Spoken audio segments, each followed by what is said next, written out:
watching Gearz. You know, a few weeks ago, we had the opportunity to show you the very first Ram 1500 Express pickup, and people just went crazy because it's a short bed, regular cab, stripped down, heavy-powered truck that anybody can afford. Now, usually when a manufacturer makes a performance vehicle like this, they jack the price up and call it limited edition. That's not the case with the Express. No, the idea here from Ram was to give you real performance at a cheap price in a base truck, so then you could take it and do whatever you wanted with it. It's the old Roadrunner idea all over again. People are snapping these things up like hotcakes. Now with our truck, we've already put on a custom hood, put on a tonneau cover, bed rug, racks and stuff to make it more usable. Today we're going to concentrate on the performance aspect of a vehicle like this and show you that it is possible to take a base truck and have it run with the high-dollar SS Camaros, SRT8 Challengers, Shelby Mustangs, even Corvettes. First, we need a name for this thing. So we took some of the magic of the original Superbee and spliced it together with the DNA of the legendary wheel-standing Little Red Wagon. Then we threw in some current Drag'N folklore and mixed it all together. And from out of this concoction rose the Drag'N Wagon, a hot rod truck for the masses. Okay, the first thing that we're going to do to this truck to make it a performer is suspension, because trucks aren't known to be great handlers. But we have got a solution for that right over here. This is a performance air suspension from RideTech. It's not only going to make that truck handle like a sports car, it's also going to lower it down, give it a much cooler stance. Now, this is a fairly simple system. On the front, we're going to be using what they call the Shockwave, and this is a combination of an air spring and a performance shock.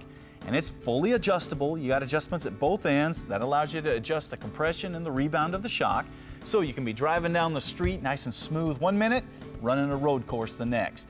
Now, on the rear, we're going to use a combination of air spring and a performance shock, once again, double adjustable, and of course you've got all the hardware to put all this stuff in.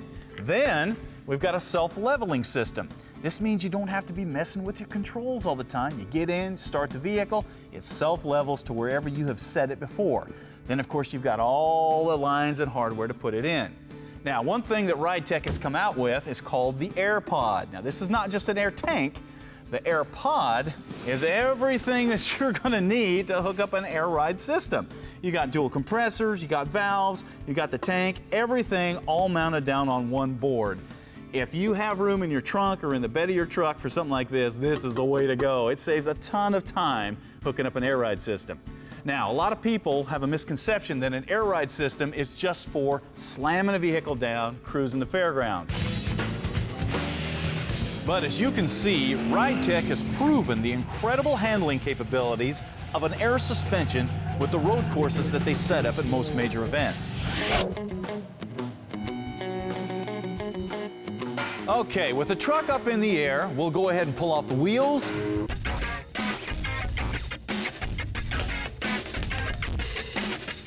And get the stock shocks and springs out of the way too.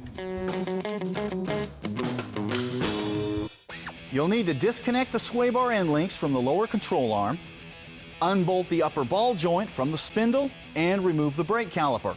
This will allow you to drop the lower control arm enough to get the spring out.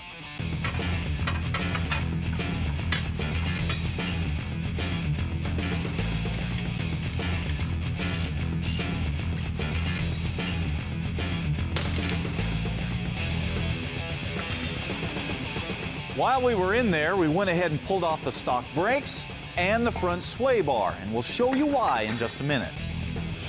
Now at this point, as you can see, we need to make a little bit of room here because the airbag is bigger than the stock coil spring. So we're gonna have to come in here and cut out this area right here. And a plasma cutter, a cut-off wheel, or an air saw will make quick work of those cuts.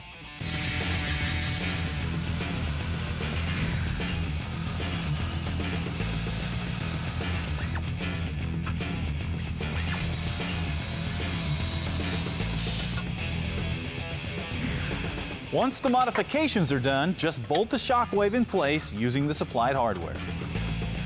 All right, the sway bar is next, and even though the original sway bar is pretty stout, at 1.25 inches, it's not stout enough. We need something big. So we went to Hellwig Products and got one of their massive 1.5-inch front sway bars. Look at that thing. Of course, it's all hardened steel, and Hellwig's been building this stuff forever, so they know how to do it right. Of course, it comes with all the hardware to mount it, and it utilizes the stock end links. Now, the rear of the truck has no sway bar. We got to do something about that. So we went back to Hellwig and got one of their 7/8-inch rear sway bars, and of course, it comes with the hardware to bolt in place where an original sway bar should go. And that's it. The front shock waves are all installed and ready to have airlines run to them. The rear comes apart just like the front.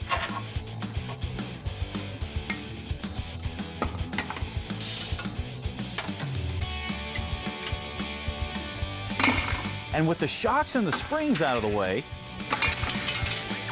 you'll need to shorten the stock bump stops and then cut off the top of the lower coil spring retainer. Now just bolt in the new air spring, followed by the shocks.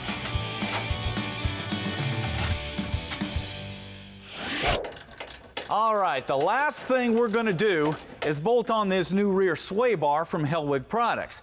Now, like I said before, our truck didn't come with the rear sway bar option, but the threaded holes to mount a sway bar are on all these trucks. So if you want to add a sway bar, all you got to do is buy one and bolt that sucker on.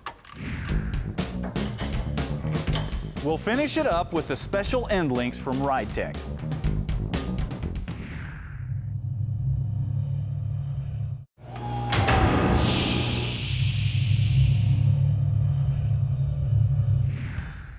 Hey, welcome back to Gearz and the introduction of the Drag'N Wagon, a hot-rodded version of the Ram 1500 Express that we're putting together so we can go out and smoke some unsuspecting muscle cars with it. The best part is, you can do exactly the same thing. You just got to go out and get yourself an Express first.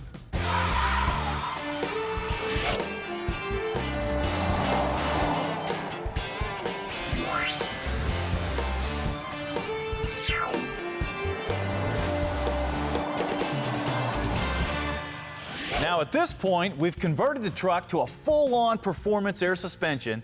Now it's time to mount this air pod into the bed of the truck, because this is what's going to control that performance air suspension. Now the cool thing about the air pod is all you have to do is drill 4 holes, bolt it into the bed, and hook up your lines. Now, how you run your air and electrical lines is entirely up to you, but there are a few tips that you might want to be aware of. First of all, make sure there's enough slack in the line so that it's not tight up against the fitting. Also, make sure you're using some sort of clamp to hold them in place. That keeps them away from heat or sharp objects.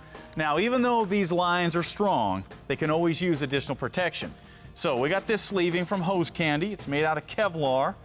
It'll just slide on there, and it'll be held in place with heat shrink tubing, and it'll seal right down onto a line. Look at that.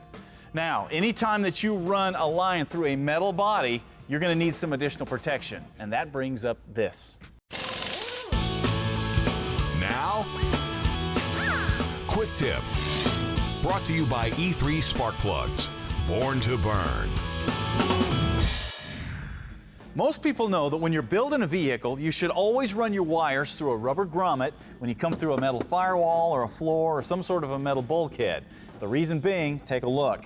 Something like this is a fire waiting to happen, because not only is there not a grommet there, but there's too many wires for the size of the hole. So it's all pushed up tight against that sharp edge of the hole.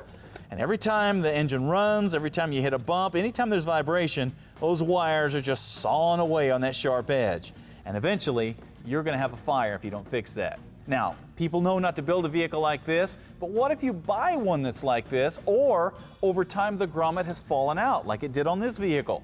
Well, there's a simple solution to that. Check it out.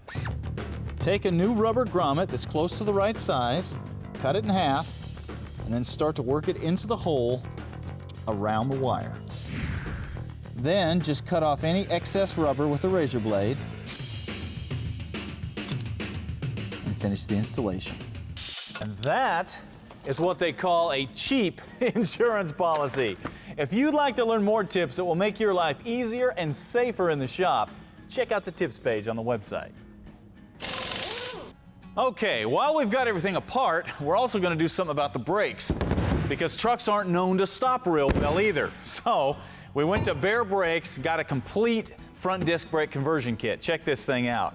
First thing you're going to notice are these massive 15-inch drilled and slotted rotors that absolutely dwarf what was once on there. That is amazing. Now the calipers are just as impressive. You got a big 6-piston caliper that's going to supply a tremendous amount of clamping force. And the best thing is, Bear has designed these systems to bolt right in place of that. Check it out. The caliper bracket goes on first.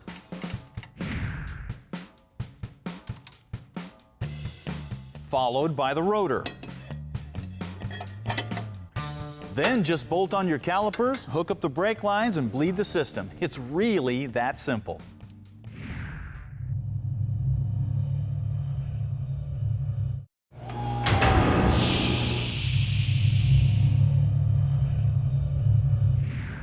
You know, one thing we like to do on a show like this is showcase new products, so you not only know what's out there, but you know how well it works. For example, a while back we did some testing on these little E3 spark plugs to see if we could figure out what was going on with this strange looking plug. What we found was better fuel economy and better performance. But better fuel economy and performance in a stock engine is one thing. What all of us hot rodders want to know is what happens when you put a set of these into a performance or racing engine. Do they burn up? Do they work? Do they do anything? Well, the only way to find out is to go to a performance engine builder and put these little suckers to the test. So that is exactly what we did. Our journey took us to Roger Williams of Williams Precision Engines. Roger's a well-known engine builder in Indiana who not only races cars himself, but also builds high-performance street and racing engines for other racers. I got 4 racetracks within an hour from me, where we're at. And it's absolutely, this is the heartland of America. Racing sprint cars are thick in Indiana. And inside the shop, you'll find his crew putting together everything from 1,000 horsepower alcohol motors to John Deere tractor engines.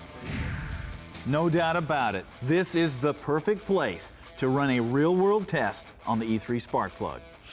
Yes, Roger's working with us on some testing with some race environments, which today we don't have a program, but something we're looking at, and what he's really trying to do is see if he can break the plug so that we can find out the tolerances and what we have to do to make it work in those more harsh environments.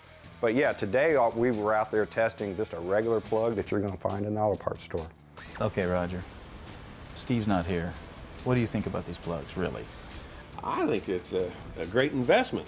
For no more than what a set of plugs cost, you can pick up horsepower and torque. I don't know what more you could ask for. The first step was to make a series of runs using a conventional style plug. Then swap in some E3 plugs and make some more runs. Yeah, but right there, 448, there's 4/10 of a horsepower difference at 5,500 RPM on those last 2 poles.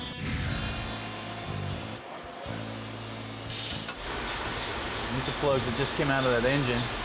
See, they're burning good. Now comes the moment of truth. In a direct comparison to a conventional plug in a 400 horsepower street engine, how does the E3 plug stack up?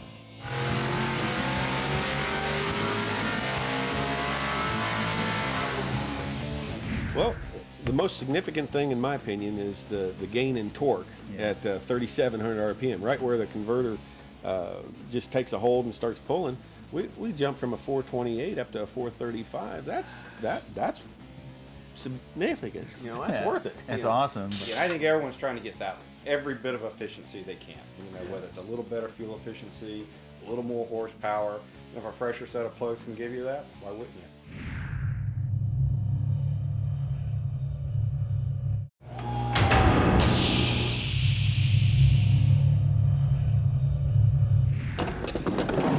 Hey, we're back. And if you're just getting here, you have missed a bunch, because we are in the process of taking our brand new Ram 1500 Express and converting it into a hot rod street machine called the Drag'N Wagon. Now, we've already put on a performance air suspension and slapped on some huge bare brakes. And that's where a lot of guys have a problem, because most aftermarket brake systems like this will not fit a factory wheel. Fortunately, there's guys like Greening Auto Company out there that specialize in building custom wheels, so you'll not only have a look that's like nothing else out there, but they'll also fit whatever brakes you're going to use. So we had them put together a special Drag'N wheel for this project. Check it out.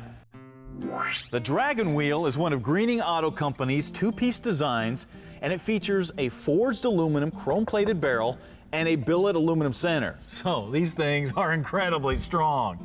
Now the center has the styling that's reminiscent of kind of the old magnesium mag wheel like a Halabrand or an ET, but it's more modern with bigger windows and crowns on the spokes and of course the bigger diameter.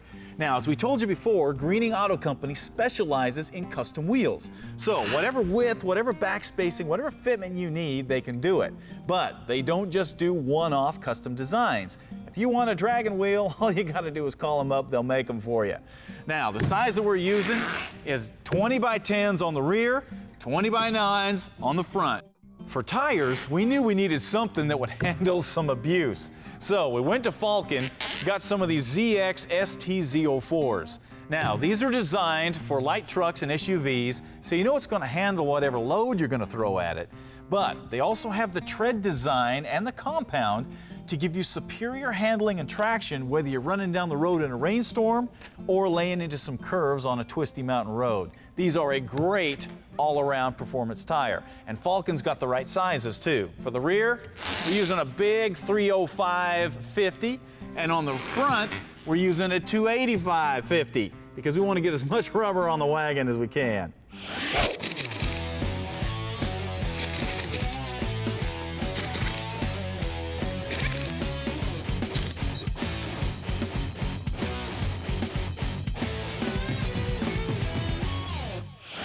Now that is the way one of these trucks should look. Man, what a difference. Of course, the next step is to put some fire in the Drag'N, but you're gonna have to wait to see that. Tool Tech, brought to you by Cornwell Tools, the choice of professionals. You know, there are just some things in life that everybody needs. A fast car to get you around, a cool garage to keep that car in, and a toolbox to keep your tools in inside that garage. Now, when it comes to toolboxes, most come in black or red, and they've got some drawers, and that's pretty much what you get. But every gearhead's dream is to have a toolbox that they can design themselves that not only stores tools, but also acts as a workstation. So you have a box that's actually a tool, not just a toolbox. Well, Cornwell Tools has figured out a way to make that possible. Check it out. First, register on the site using the code given to you by your dealer. Then go to Build-A-Box to design the box that you've always wanted. The 44-inch box is a great starting point because it's big enough to carry a lot of tools, but it's still small and mobile enough to maneuver around a small shop or garage. From there, you just choose the drawer configuration that best suits your needs and the tools you have, and follow that up by choosing the color combination you want on the drawers and the body. When you hit save, the dealer will be notified and the box ordered. And in a few weeks, a big white and blue truck will pull into your driveway and unload that custom toolbox. As you can see, we did ours in the metallic gold color and selected the bigger drawers so we can hold bigger tools. Of course, one of the best features of this box is the locking top.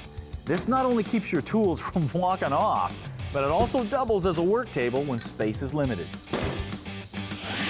You know, like we said earlier, you have got to have a toolbox. Why not make it something special that no one else has?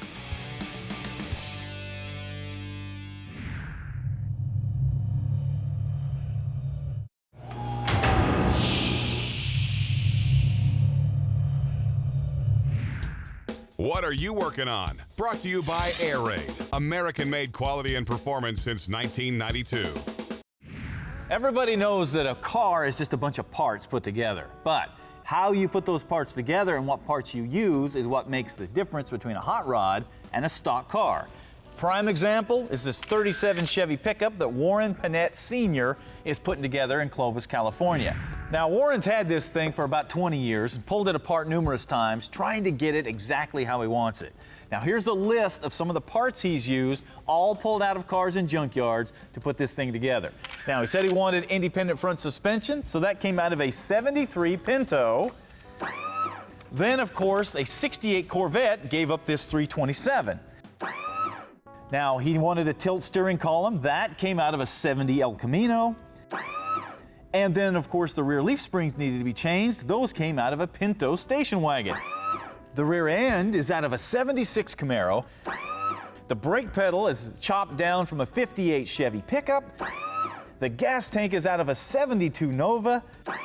And last but not least, those bucket seats are out of an 87 Buick Skylark.